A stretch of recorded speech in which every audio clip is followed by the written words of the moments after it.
Wonderful. Okay then, yes, without further ado. Right. Thank you. Unfortunately, this is only a 10-minute talk, so there's not enough time to go to sleep. This talk comes from when I was cataloguing the collection that I'm doing, Alistair Leslie's collection. I realised 3 of the pieces had connections, which made me start looking for other pieces. And so far, I've only found one other piece. So what I'm looking for is somebody to tell me that they found other bits.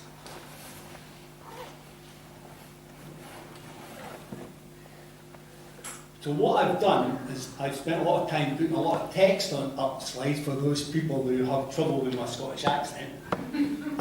So this short presentation looks at a group of 4 late 18th century Pratt decorated pearlware items, 3 of which are presently in the Leslie collection and 1 in Perth Museum and Art Gallery. There is an important decorative feature which seems to link all 4 items. This is the distinctive hand-painted green and olive ochre tendril ferns and small red crescent cups with small lobes of thick blue cobalt. The first item was a pearlware board 33mm high and with a rim diameter of 270mm. The exterior is decorated in Pratt colours and underglaze cobalt blue with 3 painted scenes, a man and a boy fishing, beside a tree with loose green sponge leaves, a house behind a deep blue cobalt blue tree, and a house in rocks in front of a ship's mast. Inside the bowl, this bowl interior is decorated with an anchor above filled to Great Duncan, below a continuous band of tendrils and fern-like flowers. It commemorates Admiral Duncan, 1731-1804, born in Dundee, Scotland, and whose family had been and would be important in that area for many generations. Following the Battle of Camperdown, Duncan's 1797 naval victory, a grateful government made Duncan a Viscount and conferred on him the largest pension ever awarded. The bowl almost certainly will have been produced along with many other commemoratives, mainly jugged soon after his victory. The second item is a damaged but important canister-shaped pearlware mug, height 147mm and with a rim diameter of 115mm and plain sea-scroll handle.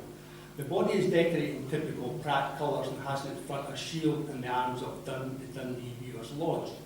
This incorporates 3 leopard heads, a chevron and thistles and flowers between 2 female supporters. Beneath this is a yellow ribbon in which it's Industrious and Benevolent, Alexander and Marian Abbott, all surrounded by tendrils and fern-like flower sprays. Interestingly, on the 8th of January 1798, Lord Viscount Duncan of Camperdown in Lundy, Admiral of the Blue, was made a free master of the Dundee Weavers' Lodge. The third item is also a canister-shaped pearlware, 132mm high and with a rim diameter of 118mm. It is a slightly bowed body, plain sea-scroll handle and possible template-shaped footprint. It has been painted in typical Pratt colours, blue, green, ochre, and includes on its front 2 male porters dressed in ochre breeches, blue jackets, pale blue socks, and has one as the head a blue Scotch bonnet. The figures carry a wooden yoke in their shoulder from which hangs an ochre-coloured barrel. They stand on green grass and have fern-like tendril flower sprays on both sides. Above them, within scrolls and painted in brown, is Success to John Barleycorn. Barleycorn is any alcoholic drink made from barley, and possibly it's an allusion to the well-known broadsheet ballad John Barleycorn, a version of which are known from the 16th and 17th century onwards and almost certainly based on much older tunes. There is a Scottish poem on a similar theme which was included in the 1568 Palatine manuscript. Later in 1782, Robert Burns published a version of John Barleycorn, and this may have provided inspiration for the monk's decoration. John Barleycorn as a character was first introduced in 1624 in a London broadsheet, entitled Introduced as a peasant's new ballad to sing evening and morn of the bloody murder of Sir John Barleycorn. The fourth item in the group, with a 44mm high rim diameter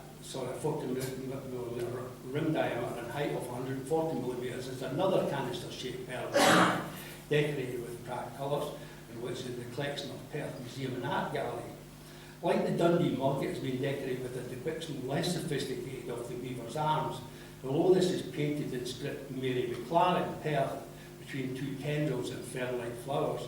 The mug had been published as an enamel creamware and attributed to the Glasgow Delfield pottery. A note still in the mug states, identified by Patrick McVie. Unfortunately, the distribution was based on little more than a hunch, and the mug is like the other three items of pearlware.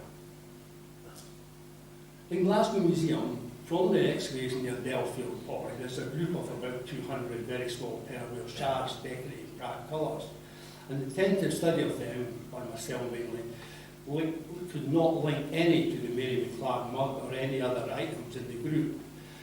Discounting these shards, and as no extant Delfield Pratt decorated open forms have been recorded, there is no evidence to support a Scottish West Coast Glasgow Delfield hypothesis. Hand-painted green and ochre tendrils formed in small red crescent cups in which sit small blobs of thick blue cobalt. And as you can see, they've all got this fairly diagnostic feature. Potential Scottish candidates for their manufacture include in Preston Pans, Old Kirk and Bankfoot potteries, well, just along the south coast of the Forth Estuary, also in operation at that period, were Morrison's Haven, West Pans, Portobello, Bowness and Gallopin and Fife, where recent research suggests production there began in 1798. Presently, there are no shards or extant items decorated in high polychrome temperature Pratt colours have been identified from the Old Kirk pottery site in Preston Pans. Those shells from 18th century thrown Pratt decorated items have been associated with the Gordon's pottery at Morrison Haven or Bankfoot. However, the known to have been producing Pratt decorated pressed molded wares, including jugs and tea canisters.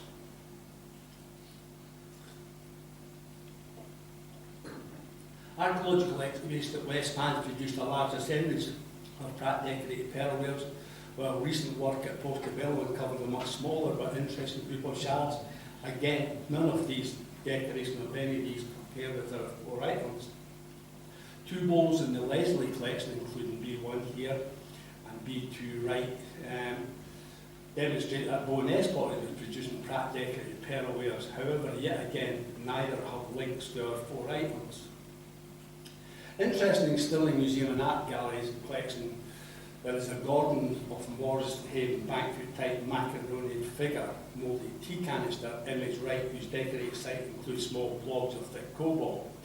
This, however, is little more than clutching at straws, and with no good links to our items, I'm at a loss to suggest which pottery produced them. Presently, I'm on the hunt for other examples with similar decoration. So if anybody has in their collection or in their museum an example, I would be very pleased to hear about it. Thank you.